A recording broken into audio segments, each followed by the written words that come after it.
यार जब से विजय मुख्यमंत्री बने हैं तब से कुछ न कुछ हो ही रहा है। खैर दोस्तों, सोचिए अगर बिहार में किसी सरकारी कार्यालय की शुरुआत राष्ट्रगान से पहले किसी और गीत से हो जाए या बंगाल में वंदे मातरम को पीछे कर दिया जाए तो क्या विवाद नहीं होगा।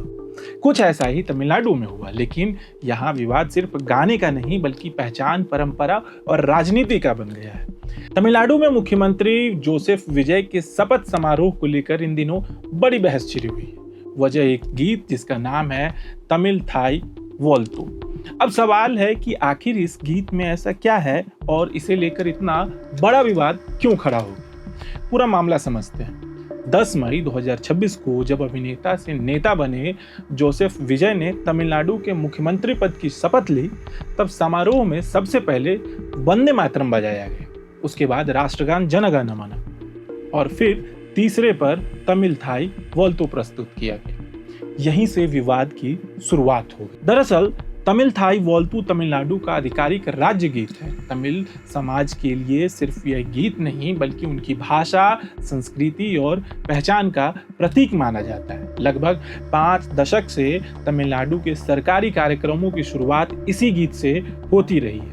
इसलिए जब लोगों ने देखा कि इस बार इसे तीसरे स्थान पर रख दिया गया तो कई लोगों को लगा कि राज्य की पुरानी परंपराओं को नजरअंदाज कर दिया गया है, और ये नजरअंदाज करने वाला कोई और नहीं जोसेफ विजय है। अब यहाँ एक और बात समझनी जरूरी है। इस फैसले के पीछे विजय सरकार का अपना तर्क भी है। जनवरी 2026 में केंद्रीय गृह मंत्रालय की ओर से एक निर्देश जारी किया गया था। उसमें कहा गया था कि अगर किसी कार्यक्रम में वंदे मातरम और राष्ट्रगान दोनों प्रस्तुत किए जाएं तो पहले वंदे मातरम और उसके बाद राष्ट्रगान हो। विजय सरकार का कहना है कि उसने इसी निर्देश का पालन किया, लेकिन विपक्षी दलों और सामाजिक संगठनों का कहना था कि केंद्र सरकार के निर्देशक अपनी जगह हैं, लेकिन तमिलनाडु की ऐतिहासिक परंपरा को भी सम्मान मिलना चाहिए था। यहीं से मामला राजनीतिक रंग लेने लगा। वामपंथी दल सीपीआई के नेता ने इस पर आपत्ति जताई। डीएमके और वीसी के जैसे दलों ने भी सरकार की आलोचना की। उनका कहना था कि तमिलनाडु में किसी भी सरकारी कार्यक्रम की शुरुआत तमिल थाई वोल्तु से ही होती आई और यह परंपरा अचानक नहीं बदली जानी चाहिए।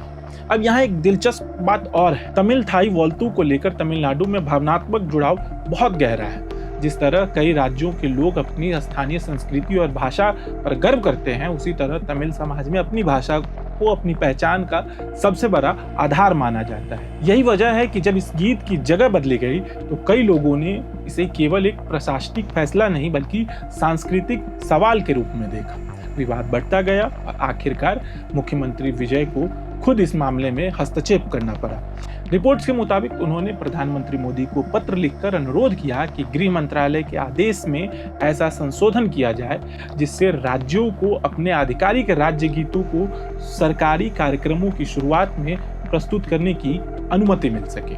इसके बाद मामला अदालत तक भी पहुंच गया। शपथ ग्रहण समारोह में तमिल थाई वोल्तु को तीसरे स्थान पर रखने के खिलाफ एक याचिका दायर की गई थी।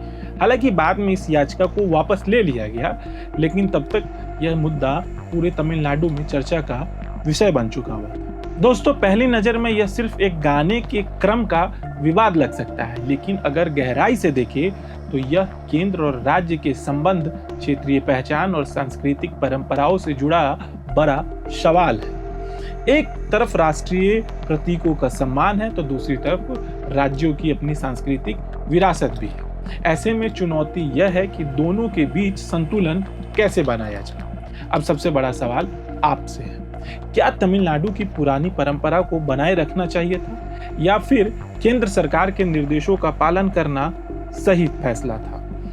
क्या यह सिर्फ एक गीत का विवाद है या इसके पीछे पहचान और राजनीति की बड़ी लड़ाई छुपी हुई? अपनी राय कमेंट बॉक्स में जरूर दें और देखते रहें प्रभात खबर। मेरा नाम है आदर्श शिवम और हमारे कैमरा सहयोगी है कपिल मुंडा। प्रभातखबर.com, विश्वास वही, रफ्तार नहीं।